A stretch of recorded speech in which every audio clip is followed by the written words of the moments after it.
Let's go. I didn't update. No.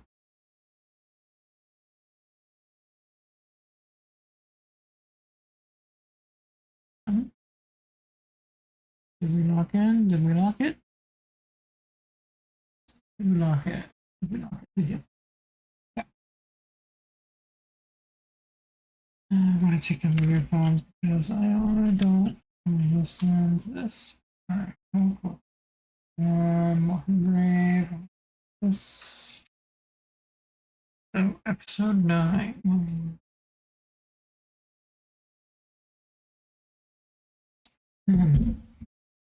Alright, so Tokyo Southwest, episode 9. I do this once a week. I hold myself accountable for my car project. It's not just the drift car revival, it's also the other Nissan revival as well, and future projects as well. So, like a 1980 Datsun 280ZX that needs a little loving too. So, it's something I hopefully can do this year, next year. So, all right. So let's get started. I'm gonna start the content. We only have 3 videos at the biggest drift, so I'll go ahead and bring this up. And green. All right, so here it is. Probably, because I showed up so late, I had to park all in the back. But that's okay because we get to see some rare gems throughout the whole area. There's 2000 Miatas, and actually see, I think on the way back we get to see like an S15 and an A86, so pretty cool. Oh yeah, I kind of put all the videos together as I was putting them together, so going through, trying to give like the whole layout of your whole list on like the whole drift event. There's like the learner area. That's where that is over there.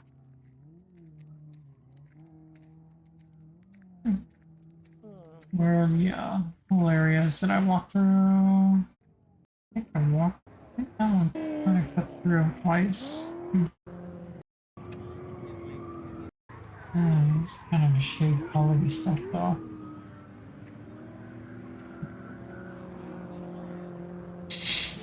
I mean, it's just like I take my phone and I went around recording and let's swap weekend 370s. It's definitely a different beast than it used to be. Corvette now. That's a thing. Apparently you can get old school Corvettes. I think it's because the Scoundrel guys who started it really. You got BMWs. I don't know why. I guess they make good, okay cars for drifting, so. S13s, S14s, you'll find those always around. They're not as much as they used to be. You get more 350Zs nowadays and G35s. Let's see. Get more of the. No, actually, I still got more of the car stuff going through. I'm kind of gonna skip through it a lot. Supra. What's cool? MK4 Supra. I kind of went back and forth between different tracks. These guys like revving like crazy right here. Gatsby Racing. Looks like a drift taxi. This is actually pretty cool. It's an outside road course. Really hard to see anything out there without being elevated. And they took away the bleachers back in 2014. Or was it 2012? I think it was 2012. It was something to do with a lawsuit because somebody collapsed on somebody and ended up being like a lawsuit. A lot of high-end cars go in and out that people build. Because they were like flashy cars, you know, it's like people like their freaking Fast and Furious looking cars. Um, Mustangs here and there. It's cool to see that kind of different stuff. B35. It's like the entrance. It's like you come out. Depending on the layout, I wasn't there when they first did the whole drive around. But normally they would have like two, sometimes three setups within that whole area. Like one way out was more of the north area, the south area, one in the center. I think this time they only had like the north and the south setup. And hey, look, an old Celica Supra MK2.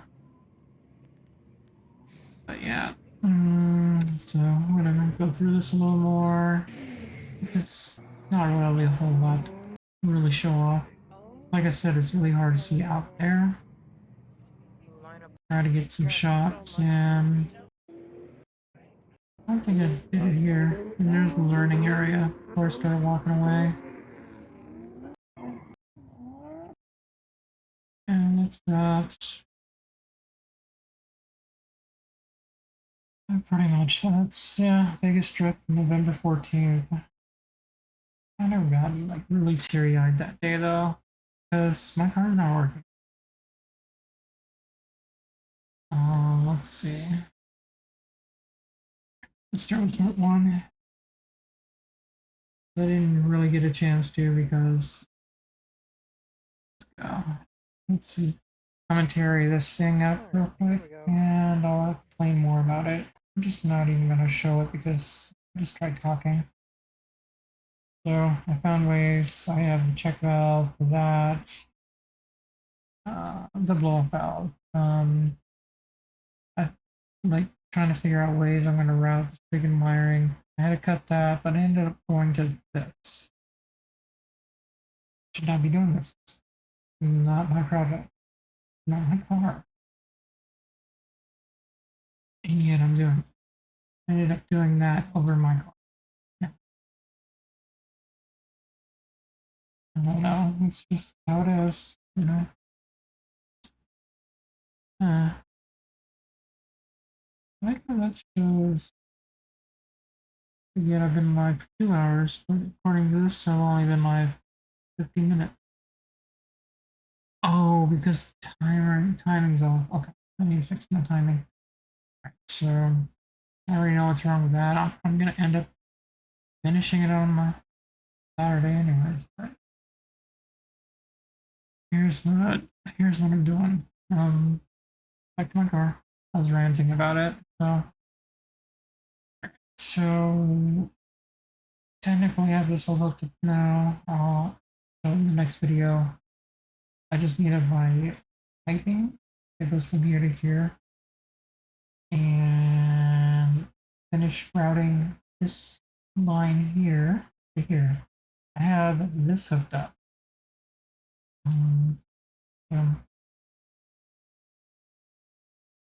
and it's like this car. I don't know. It's just really getting to me because I've been trying to get this thing up and operational and moving for going on 3 years now.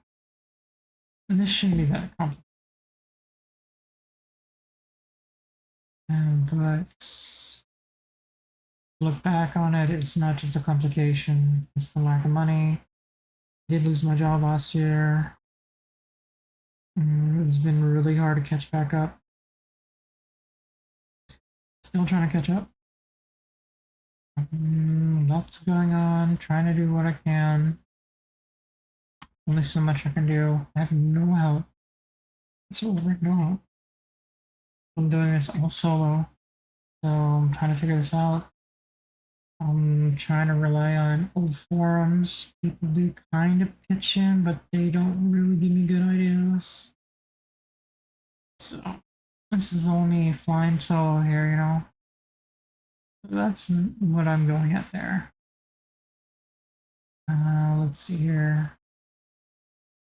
Yeah, when I stopped working on that, I went back to this. I just started working on like late in the night that night. I wanted to get her done. I wanted to get it. I wanted to get this working right. Some hoses at work. Whatever. That goes to the flow field. Alright, so just like I was explaining, let's go ahead and do that. I'm still complaining. Because, it's very emotional. But I'm not going to hook that one thing up, but I am hooking that up to this thing here. So I gotta get, I need to get enough,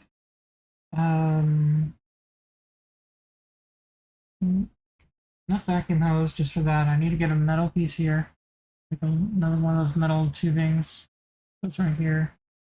Basically, I have it measured out to like 2 inch and a couple of inches long. So, as soon as I hook that up, I should be able to put the things on them, clamps on them, and then I should be able to start it up. And in theory, once I get past the warm-up phase, it should start idling normal. I should be able to hit the gas, and it should do what it's supposed to do.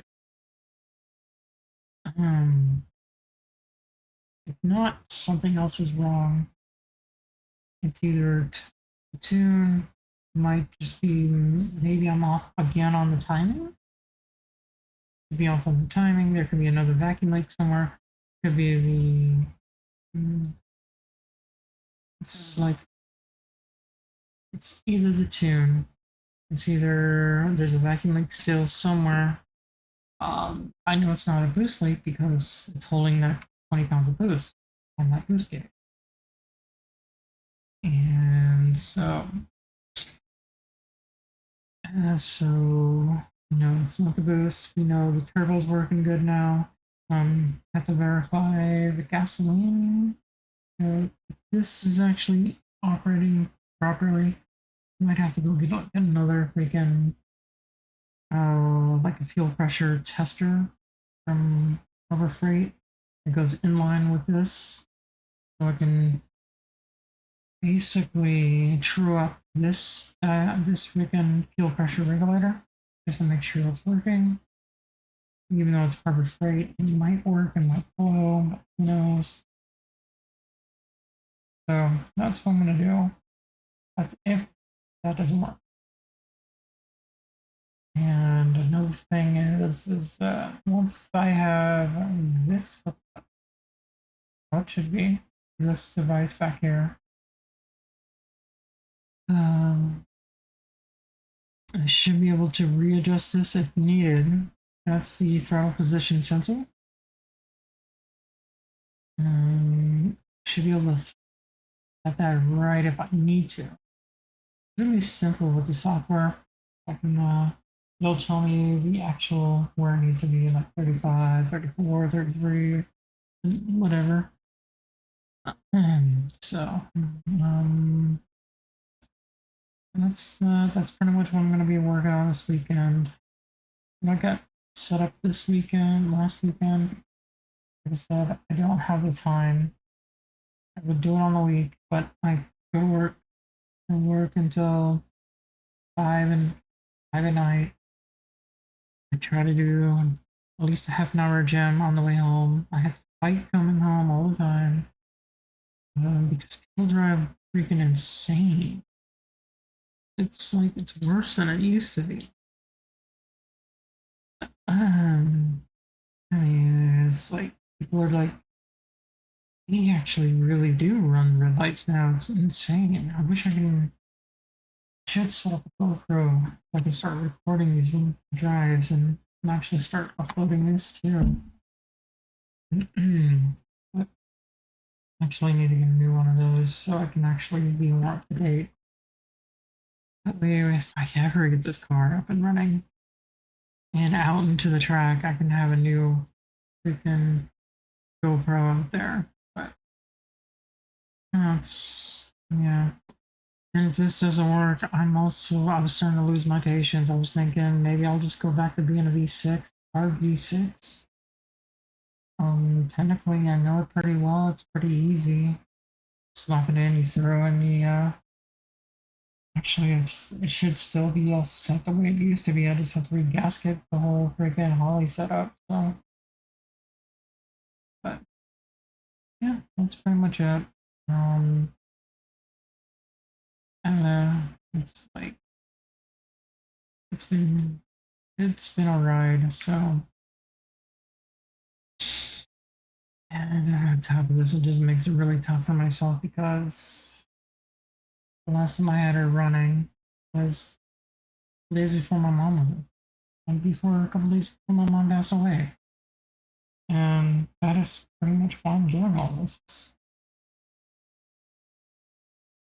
Trying to keep myself accountable and trying to move forward from that. I'm trying my best to. Also change the logo too. So the next one will show the ads. I didn't do much on this CA20 daily driven this last weekend. But it is daily drivable, so needs gas, and I can just start driving it more. So I'm thinking maybe this weekend I might throw gas in it and start driving. That's that. That's my recap. So I think that's pretty much it. Not much more can go on from here. Uh, Other than I spent lots of time working on it, and I wish I could be like a part of like something like this. I mean, it would have been really cool. But yeah. Anyways, I think I'm gonna call it and call it a night. I think that's it. That's the end for that. That's my recap. Everything's on YouTube. If you want to see more, it's all on my YouTube channel. Um, this is the conclude of episode 9. So hopefully, episode 10, I'll have a bigger recap. Hopefully, I'll have some good news. If not, we can keep going insane. I don't know. Like I said, keeping up the Toge's Southwest project. This is my Drift Talk project, so let's keep it going. If you hear this, help support it as much as you can. Show up if you want to. If you want to ask questions, right now would be a good time for asking questions. But looks like no questions is going to be talked tonight, so I'm always down for help. If you're local, just have to hit me up. Have ideas, have anything that can possibly help me, throw it out there. I don't mind. Other than that, this is Tokyo Southwest episode 9, calling it quits, and I'll see you next week. And hopefully we'll have more news. I'll post up what I do find on YouTube and keep it motivated. Let's go. Everyone.